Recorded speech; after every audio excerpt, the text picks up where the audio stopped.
Hi there, I'm Andrea, and I'm very glad to have you join us on this course on building climate resilience through ecosystem-based adaptation planning.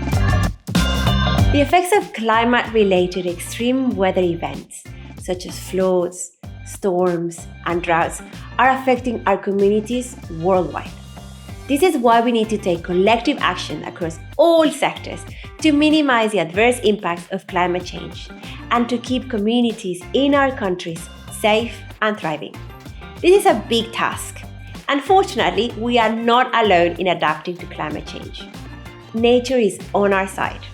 As you already know, as part of the commitments of the United Nations Framework Convention on Climate Change, countries are undertaking national adaptation plan processes to identify, address, and integrate their medium and long-term climate adaptation needs into their development plans. Such countries are starting to link the processes for the National Adaptation Plans, or NAPs for short, to other relevant national strategies and global agendas, such as the Sendai Framework for Disaster Risk Reduction and the Sustainable Development Goals. And many more countries are implementing adaptation actions that will protect both people and ecosystems in a changing climate.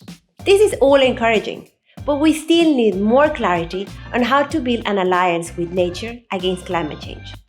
One step in this direction is to have climate adaptation strategies account for nature and their benefits ecosystems deliver to our societies, such as clean air and water, cooler weather, and protection against storms.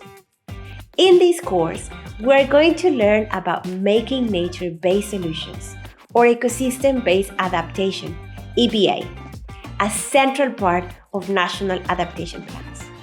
By factoring EbA into the NAP process, we enhance our opportunities to stop biodiversity loss, open the door to green economic growth, and enhance our resilience not only to climate change, but also to other unexpected threats, like the COVID-19 pandemic that began in 2020.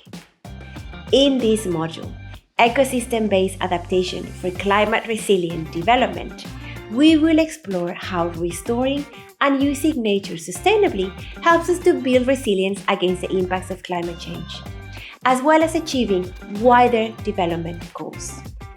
Without further ado, let's dive right into the interactive lesson for this module. So see you in the next video.